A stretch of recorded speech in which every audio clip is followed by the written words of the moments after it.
Hello and welcome back to a sit down chat with me, Matthew Pullan, also known as Running Through Cancer.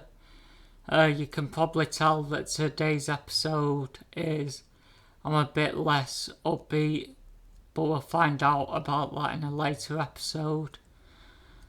But here we go. Today I'm going to talk about preparing for my brain surgery and what went into it.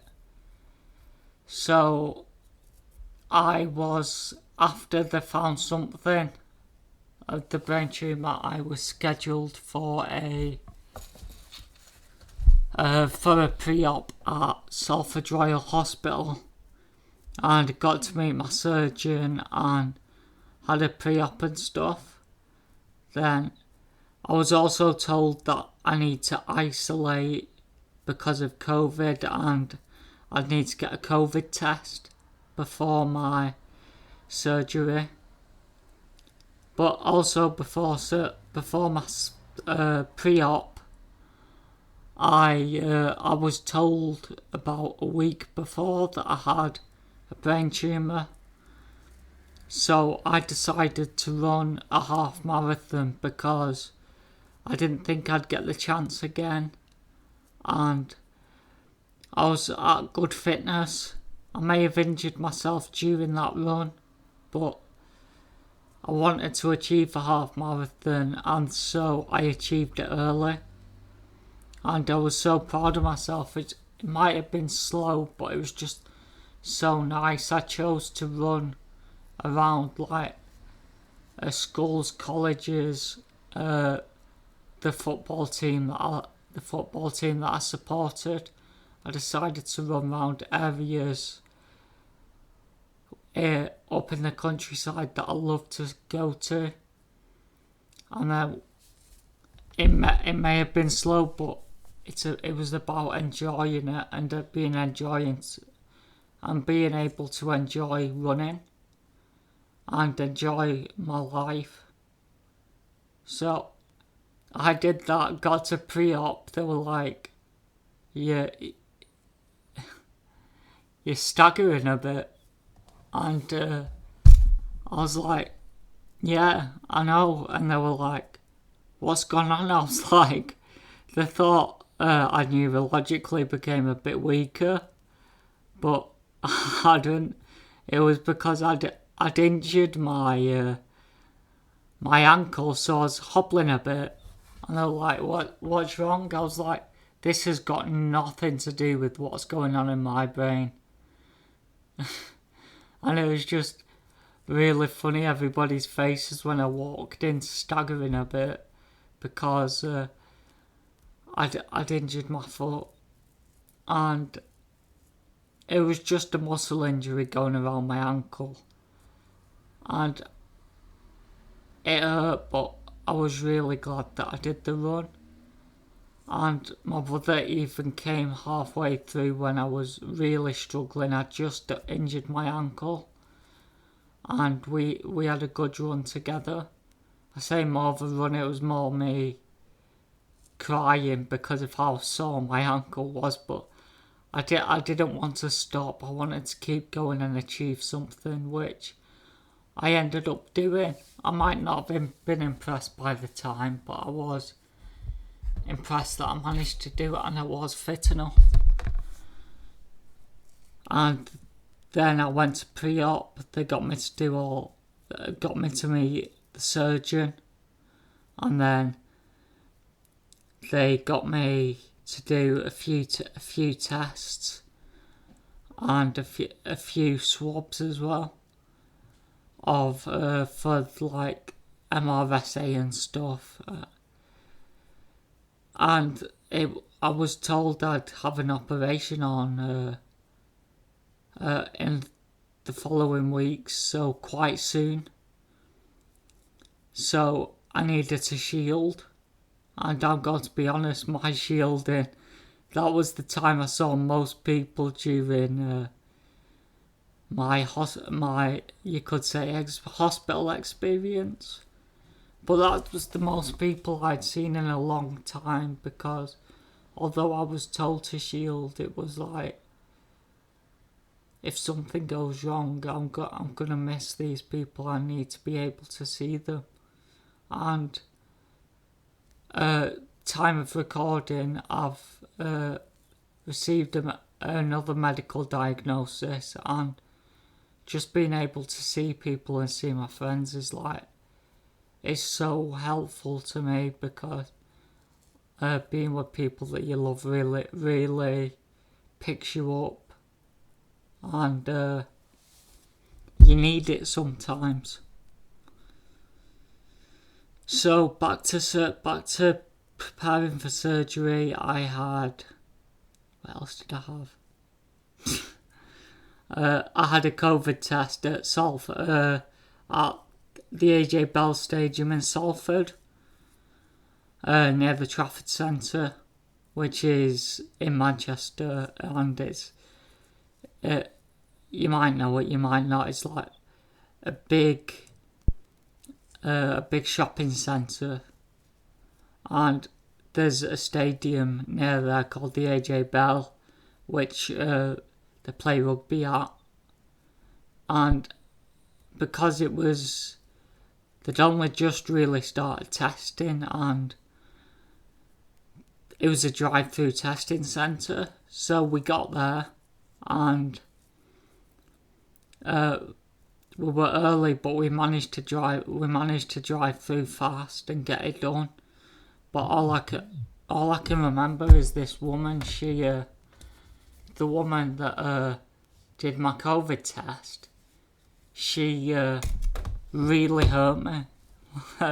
I don't think she meant to, but it really hurt. I actually thought I was bleeding afterwards. It was like they did my mouth, and then they just shoved it on my nose. I was like, there was no warning it was going up my nose. I still had my mouth open, and she just shoved it on my nose, and I actually thought like my nose was bleeding, and there was actually a bit of blood. It was like, ow, it really hurt. So that was obviously an experience, and I remember saying I ended up in hospital after my planned surgery date. I ended up in hospital for a checkup. I think it was like the Tuesday the week after, or was it? I think Tuesday or Wednesday, and I had a scan just to be cautious, like what's happening, and I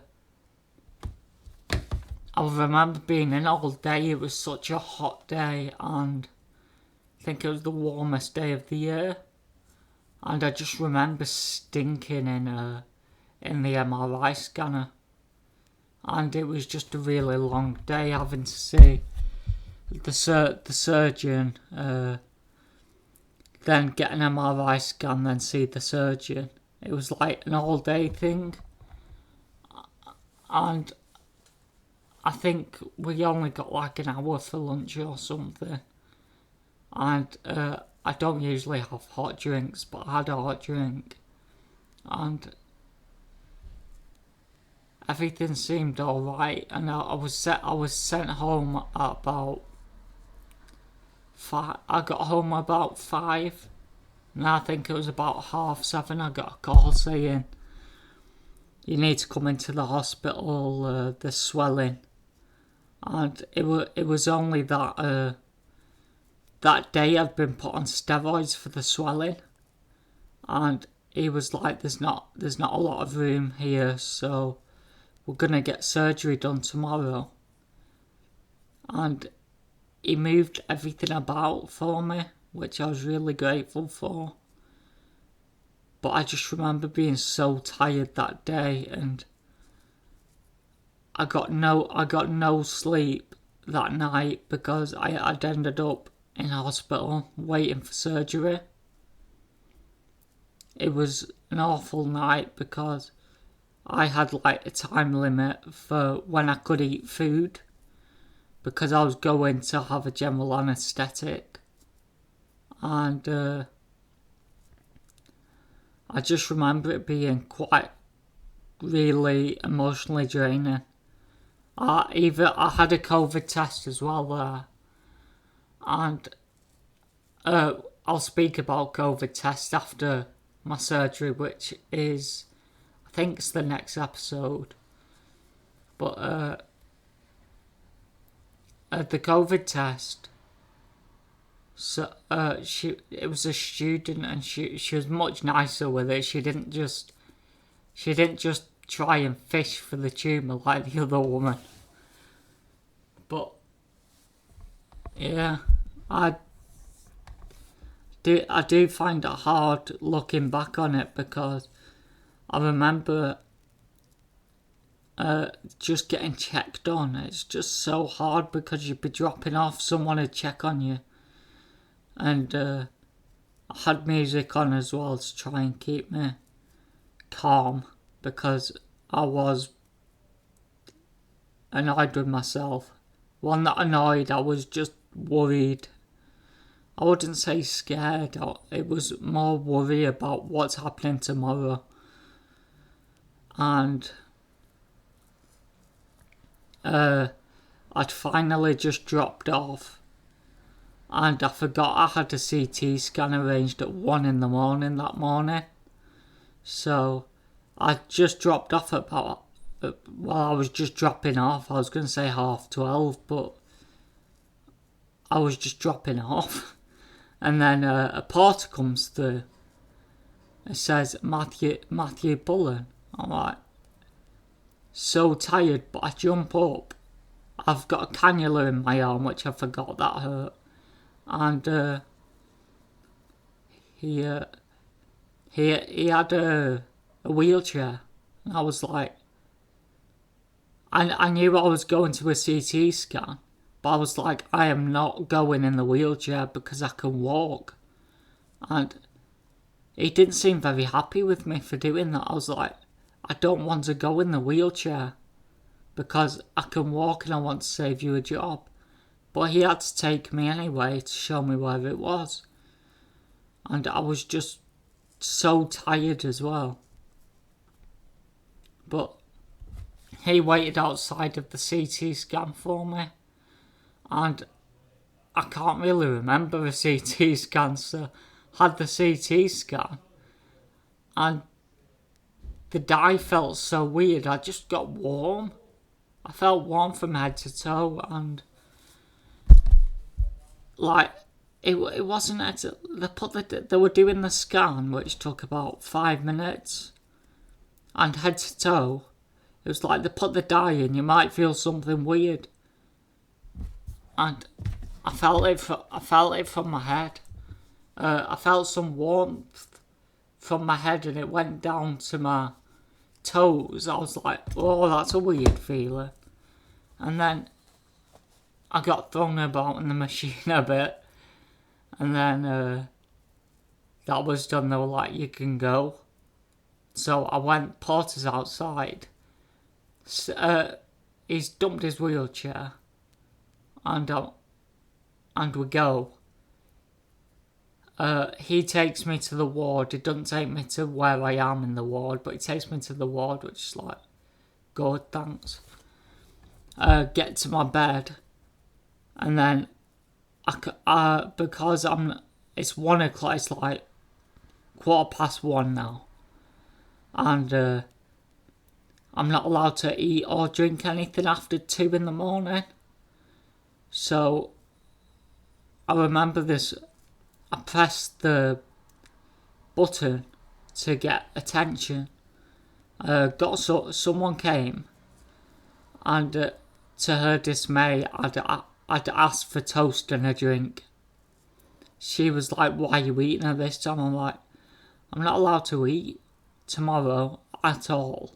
I need to get this into me." But she was not a happy one. She got it for me and everything, but she couldn't hide the fact she wasn't very happy about it. Then had the toast that went down I got that down me. I think I had like 3 or 4 slices. I was like, because I need to eat and I need to get water in me. I think I drank about 6 litres that night.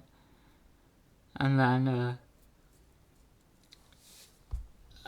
I knew there was nothing else I could do except try and sleep, which I couldn't.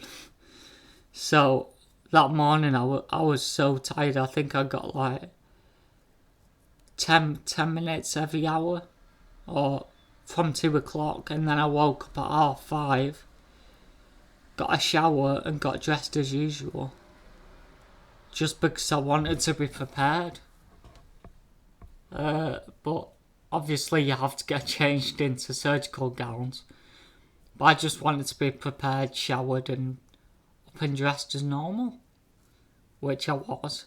And then my parents came in that morning like, why are you dressed? You need to get dressed again. And I was like, I'm being normal, because it wasn't a normal feeling to be where I was. And I remember waiting until 10. It just seemed to go on for ages. And then I met the surgeon again, who I do really trust. And then I think I met the anaesthetist as well, who was dead nice. And he was like, I'll put whatever song you want on to go with. It's like, yeah, good.